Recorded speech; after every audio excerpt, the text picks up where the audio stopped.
What's going on, y'all? It's your boy Pure Celery here, back for another video, and here today we're going to be talking about the new Halo Infinite multiplayer release that just dropped about a week ago.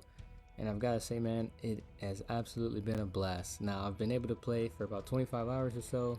I've been able to play ranked, all the game modes. I've got myself ranked. I'm currently Diamond 4, and man, I've got to say, so far this game has been amazing. Now, we will get into all of what makes it great. But just to give you guys an idea, wow, couldn't talk right there, sorry. 343 basically gave us an early Christmas present this year for all of us Halo fans. If you were watching their 20th anniversary video, you would have seen that they were celebrating Halo, obviously, all that good jazz, talking about what to expect for Halo Infinite going forward and everything. And then right at the end, they were like, hey, yo, you guys want something nice? Here's Halo Infinite. Go play that. Go play that. And so, guess what? We went to go play that. And I'm glad I did, because like I said, it is fucking fantastic. I mean, like, it literally feels like Halo 3 came back to life with modern shooter movement and everything. And I'm just going to get into it here. I don't want to waste any more time. I just really think that people are going to appreciate what 343 is bringing to the table with this one, especially our veteran players. Ones like me who haven't really played Halo in a while and been searching for that Halo fix. I think you're going to get what you need with this one. But without further ado, let's get right into it. You better stop! So to begin, man, I always like to talk about kind of the core of the game. We really, like the foundations, I guess you could say, what really is going to make the game last long and in terms of its longevity and why people play it. And to me, that's the graphics, the sound design, the overall quality of how it runs and feels. And I've got to say, they've nailed it all down to a T, 343 did with this game. I mean, the graphics, they're not going to blow you away by any means, but they're solid. The art style is great, and they fit well together with the graphics to make it look very polished. I think it's just a very polished looking game. Now, it's a very smooth game. I will say, I am playing on Xbox Series S. And I mean, I haven't really had any sort of issues as far as running the game. The fidelity has been great. The frames are just silky smooth. I feel like everything's been really, really good as far as the performance and really the overall quality. I mean, like the UI, the way everything looks and feels, the sound design. I mean, everything seems to be like picked perfectly for this game, and they've really fine-tuned it. It seems like that delay that we had, everyone was kind of upset about it. It really seems like they were able to really fine-tune everything they wanted, and it seems like the direction of their art style and sound design is really fine-tuned, you can tell, and I can really appreciate that. I think a lot of people will, and this goes right into the gameplay mechanics of it. It shows, man. Like, it literally shows. Like, you go to play the game, the weapons, every weapon feels like it's got its own personality and its own use. Like, you could pick up any weapon and you'll probably get a kill with it, because you can find out what's its strength and what's its weakness. And I mean, they make it such a great opportunity for you to pick up new weapons that you've never seen before, as well as weapons that we've come to know and love, like the battle rifle and the DMR, things like that. I mean, 343 really has like taken what we've said over the last few years about Halo 4 and 5 and what we've wanted, and they've kind of meshed together what seems to be like this amazing experience of really, like, if you took all the good aspects of every Halo game and meshed it together to make one, that's really what it feels like playing Halo Infinite. I mean, the maps, it seems like they're each and thought out, and they've got good corners and hallways and lanes, and the power-ups are placed perfectly to where they're at the choke points where people are got to really fight for them. I really don't feel like there's one map, maybe besides Bazaar, that I feel like I just don't like. I think I genuinely enjoy playing on all of the arena maps, the big team maps. They're big team maps. I think they fit the purpose of the game mode. I think they work well. There's lots of vehicles, there's lots of weapons around. It's big open areas. It works perfect. So even with that, obviously what comes the vehicles and the equipment and everything, and I really think they could have hit it a little better on the vehicle standpoint. I think the Ghost is really nice. I think that the Warthog, the MG on the back of it, works really well. But I just think some of the other vehicles, like the Banshee, some things like that, could have used a buff. I just think that they're not as strong as they used to be. But, I mean, I don't want them to be too overpowered, because we know how that can be with vehicles. So I'll kind of say that with a little bit of I don't even know the word for it. We're just gonna say, with some caution. There we go. We're gonna say that with a little bit of caution as we go forward. But really, I mean, other than that, I think everything else in the game really works well. I mean, you've got your abilities like I was talking about with the thruster and the grappling hook, which is goddamn amazing. I love that damn thing.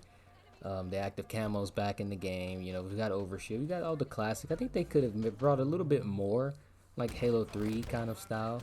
I think we could have. I think they could have hit it a little bit better with some equipment, but it is still pretty early. I mean, it's an early release, so I don't really harp on that too much because I just want to appreciate what we got now in this early release and the fact that we do have so much to do and content in this game to mess around with and guns to play around with. It's great. It's a great thing for Halo fans right now.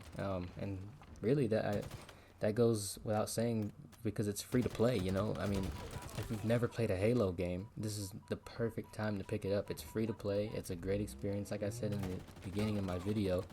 I mean, I think it's a great game for new players who've never tried it to pick it up and really get a feel for why people love Halo.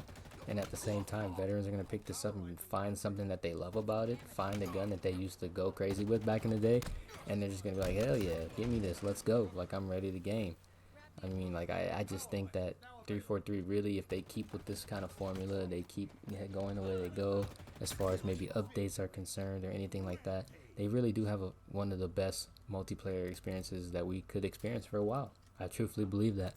But not everything is perfect. We do have to talk about some of the things they need to improve, in my personal opinion.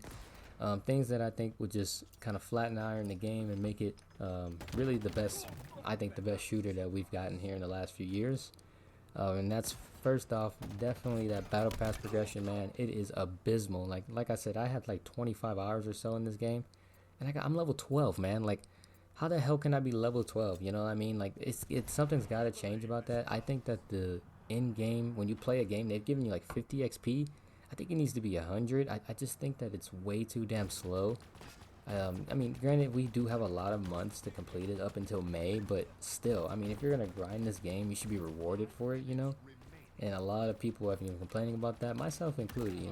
Those challenges are really hard to do. I mean, like, they're so outlandish and so luck based. It's like they give us more streamlined challenges based on our skill, maybe, or what we're doing or something, and just allow us to kind of progress that battle pass the way we'd like to. The idea of the battle pass, I don't mind. Cosmetics in a free to play game, they've got to make their money, all that good stuff. I don't mind it. I'm not really going to complain about it, but at least make it to where we can actually obtain it at a decent rate. I don't want to feel like I need to go buy some in the shop if I want to look cool. I already bought your battle pass, so that's just my personal opinion on it. And really a couple of gameplay tuning tweaks I think that could happen. I think there's an inconsistency with the lunging in the game. I don't know if it's just me. I don't know if you guys can comment below, but it seems like there's an inconsistent melee lunging range. It's just me. Like, it seems like I'll go to swing and they're just right in front of me. My guy's like swinging at air. He's punching fucking air particles, and then the guy in front of me goes commando lunge. And it's like, how does he do that? Like, what is that? Maybe I'm just missing something as far as like the science behind it. Like I said, it's been a few years since I honestly, truthfully played Halo at this rate. So maybe I'm missing something here, but I just feel like it's really long with the melee lunging. And aside from that, I also think that there's just a little too much of things on the map as far as what to get, like grenades and like especially the power-ups and everything. Like, there's just so much lying around sometimes, I feel like, that you're just throwing power weapons here and here, and people are just rushing to the next shotgun, or they're rushing to the whatever. Which, I mean, it's part of Halo, don't get me wrong. I think that's a good part of the game, but I also think that there's fine balance, especially in game modes like Ranked, where gunplay should be really the main focus, like gunplay and communication.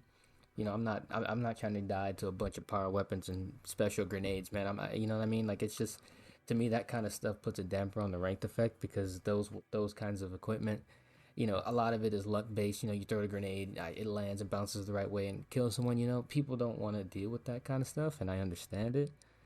So maybe if they just tone down the amount that's on the map, maybe even just in ranked play, in my opinion, I think that would be a good tune. But I mean, honestly, I think that's it as far as bad things go for this game. I truthfully think that this game is well polished, well thought out, and really just, I think 343's got a great project on their hands here, Well, now we're gonna see as the time tells, you know, if they're gonna be able to update this game and give us more game modes. I will say I wish I could kind of filter the game modes and what I wanted. I don't think oddball should be in ranked, but it is what it is. You know, I want to kind of wrap this up for you guys. I do appreciate everybody kind of tuning into this video. It has been a while for Pure Celery to drop a video. I do appreciate everybody that has been showing support to the channel. I will try to make Halo kind of the trademark game for this channel because I think it's the game I'm going to be playing the most. So do expect to see more Halo Halo videos up on the channel. Why can't I talk today? But other than that, thank you guys so much for tuning in. You catch your boy on the next one, and it's been Pure Celery. We out.